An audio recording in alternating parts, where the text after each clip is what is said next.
Hey everyone, Brennan from Heart's Journey Coaching here. So today I want to go over the second half of the many different forms of downtime. Last video we covered physical care and mental care. This week we're going to cover the different forms of mental processing that we use as downtime. And in addition to that, I'll also be covering some common questions that you might have watching this video. So hopefully it'll be very helpful, and let's see what we learn. Let's go into our last category of downtime, which is going to be mental processes. This is going to be any form of downtime that involves thinking. Now, you may be wondering why thinking would be a form of downtime, but it's actually very relevant and very important to living a very fulfilled, balanced lifestyle. So we're going to start going into that. The three forms of thinking that we're going to be talking about are active thinking, passive thinking, and contemplation. First, let's look at active thinking. Active thinking is going to be any form of thinking that you're going to engage in intentionally with the desire to either solve a problem or address an issue, or to brainstorm something. So for example, I engaged in active thinking to come up with all the script for this video.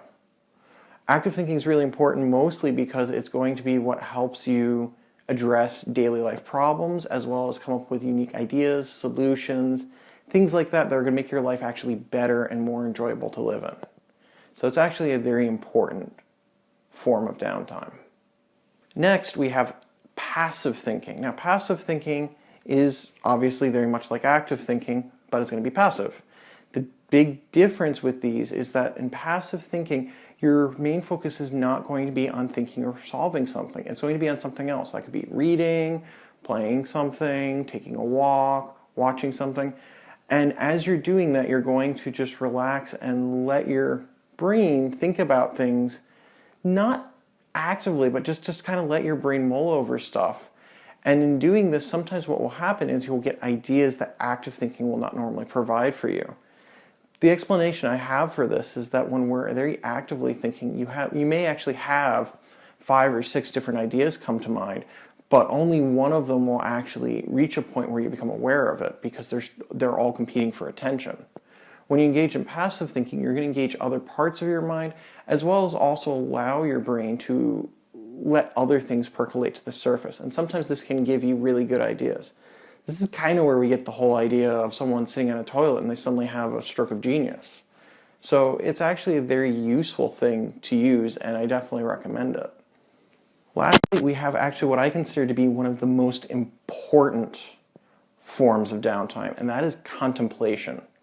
Now, contemplation is going to be basically taking stock of what's going on in your day and possibly even your overall life. This is going to involve several different things that you do. You can do this in a number of ways. You can actively sit down and do it. You can take a walk and do it. You can journal and do it. It depends on what suits you. But the whole point of contemplation is you're going to check in on yourself. You're going to do things like see, how is your body? Do you feel like you're fed? Do you feel like you've slept well? Is your body aching anywhere? Are your shoulders tense? And you're going to check how your health is feeling. Then you're also going to check your emotional state. Do you feel stressed? Do you feel relaxed? Are you enjoying yourself, or have you been really busy? Is everything feeling in balance? Do you feel like something is off?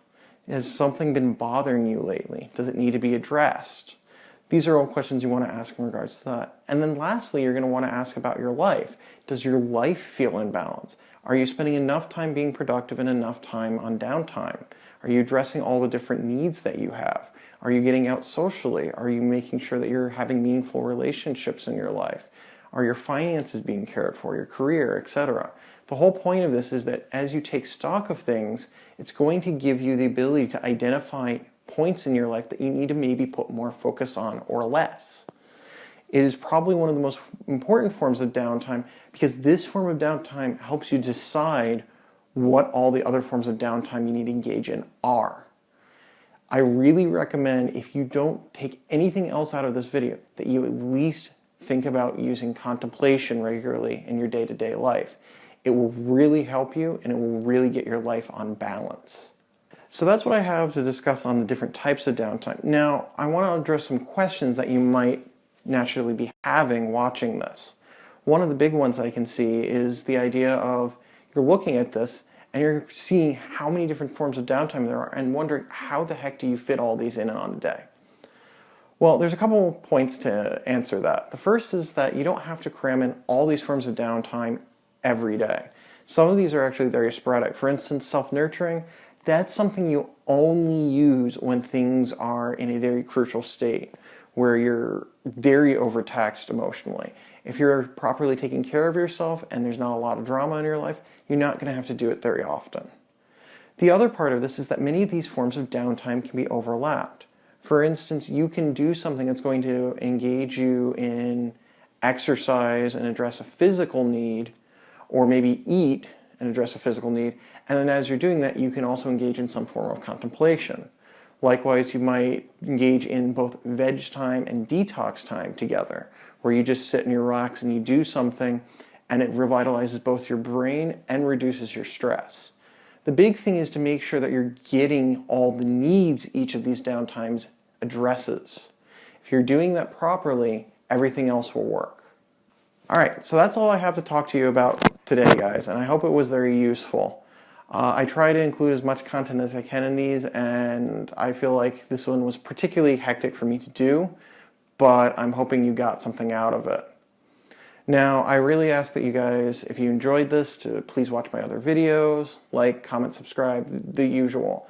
This is important because it will help support the channel and also ensure that I keep making these videos. So keep doing it, and I'd love to hear your own ideas or thoughts on things you want me to cover, or if you have more questions about this video, please ask. This is what I'm here for. I want to engage my audience and I want to talk to you. So anyway, have a nice day, and I hope to see you 2 weeks from now. Take care.